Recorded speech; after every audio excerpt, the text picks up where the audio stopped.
Let's learn the 4 categories for furnaces and appliances. Now, my favorite book is the International Fuel Gas Code. Chapter 5 is a good chapter. The code puts furnaces in 4 categories based upon flue vent pressures, flue gas temperatures, relating to whether it condenses or doesn't condense, and vent pipe materials. And we have a table here. Let's take a look at the table a little bit closer. So at the top, we have the pressure of the flue, negative or positive. And on the left side, is it condensing or not condensing? In category 1, top left corner, is an appliance that operates a non-positive vent static pressure with a vent gas temperature that avoids excessive condensate production in the vent. It's hot. Category 2, not really common for residential. An appliance that operates with a non-positive vent static pressure, non-positive, and with a vent gas temperature that can cause excessive condensate production in the vent. Category 3, an appliance that operates with a positive vent static pressure and with a vent gas temperature that avoids excessive condensate production in the vent. Category 4, vented appliance, that's pretty common for us home inspectors to find. And it's both in that bottom right corner, so we have a flue positive pressure and it's condensing. And a category 4 vented appliance is an appliance that operates with a positive vent static pressure and with a vent gas temperature that's cool that can cause excessive condensate production in the vent. So that furnace is going to collect and discharge that condensate. So Chapter 5 of the International Fuel Gas Code identifies 4 categories for combustion furnaces and water heaters based upon combustion type, sealed or unsealed, vent pressure, and vent pipe temperature. A common vent flue pipe material for Category 1 is B-vent, or Type B. And for Category 2, it's going to be a specialized kind of thing by the manufacturer. Category 3 may be stainless steel. And a common pipe material for Category 4 is going to be PVC, or CPVC. Type B vents are designed for venting non-condensing gas appliances equipped with a draft hood and fan-assisted appliances that operate with a non-positive vent pressure.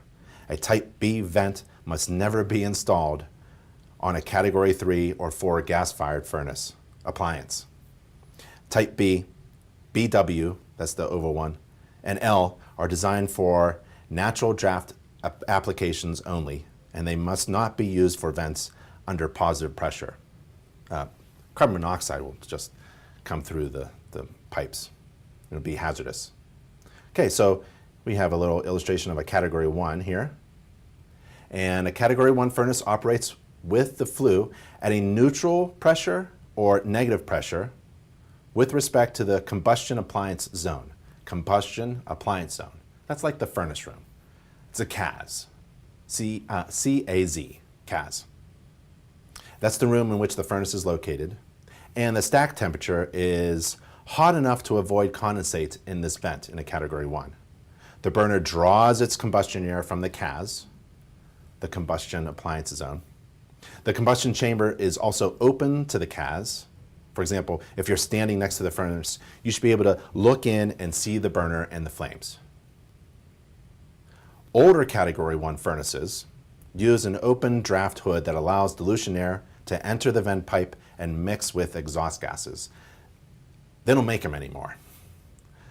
A draft diverter at the base of the flue protects the flames from downward drafts coming down the chimney or flue. These older furnaces are not mechanically drafted, but are called natural draft or atmospheric draft because they rely entirely on high flue temperatures relative to the outside temperatures to draw exhaust gases up and out of the flue. Because so much of the heat goes up the chimney, they really waste a lot of energy. Natural draft furnaces have very low annual fuel utilization efficiency ratings. That's the AFUE, usually less than 72%. Really low efficiency, they don't make them anymore. If you see one, it's probably on its last legs.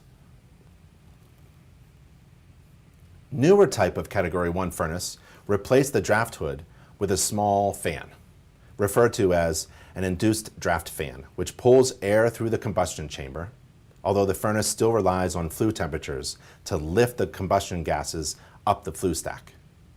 The induced draft fan helps to prevent backdrafting on startup and assists in getting the draft started. Once the vent pipe gets to a certain temperature, over greater than 140 degrees Fahrenheit, and the draft is established, the pressure inside the vent pipe becomes negative with respect to the CAS. Depending on the model, the induced draft fan may turn off, but will continue to spin due to airflow. Category 1 furnaces that incorporate an induced draft fan typically have cleaner and more complete combustion than the older counterparts, and therefore expel less pollutants into the air. The byproducts of an 80% plus furnace are CO2, carbon dioxide, nitrogen, and water. Category 1 induced draft furnaces typically have efficiencies around 80 to 82%. And here's an illustration of a Category 1 with a draft inducer fan. You can see the draft assisting fan is on the left side. It's connected to the exhaust vent pipe. Mid-efficiency furnaces, 82%, use fan-assisted combustion systems to pull flue gases through the heat exchanger. No dilution air is required for the vent system, which is still buoyancy driven.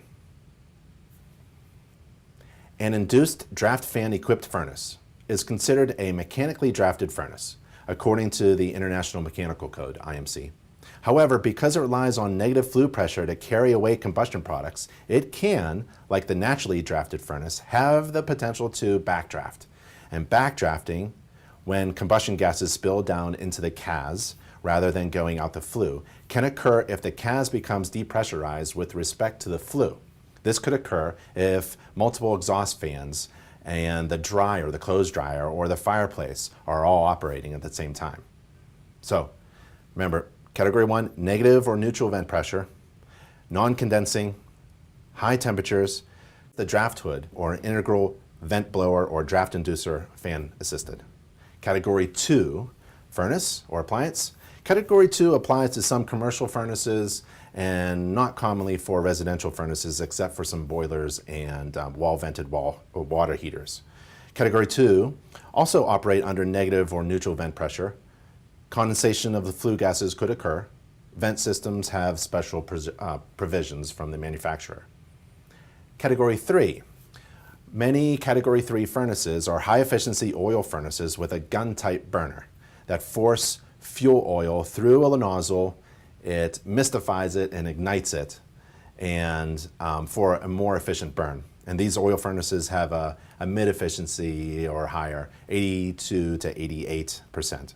Category 3 could also be a tankless water heater that vents using stainless steel pipe material. Category 3 furnace has a vent pipe that is under positive pressure and the furnace is non-condensing, meaning its flue gases only go through one heat exchanger and then exit through the vent at temperatures above 140 degrees Fahrenheit. The appliance could produce condensation, although they are not considered to be condensing appliances. Let's go to Category 4.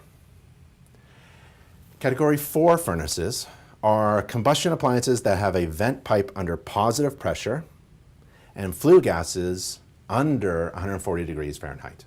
So positive pressure in the pipe and low temperatures.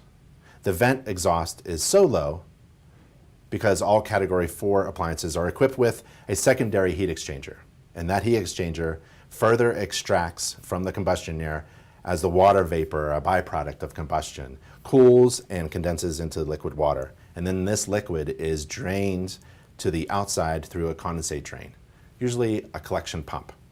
The condensate is highly acidic, so local code may require it to be pre-treated before disposing into the sewer.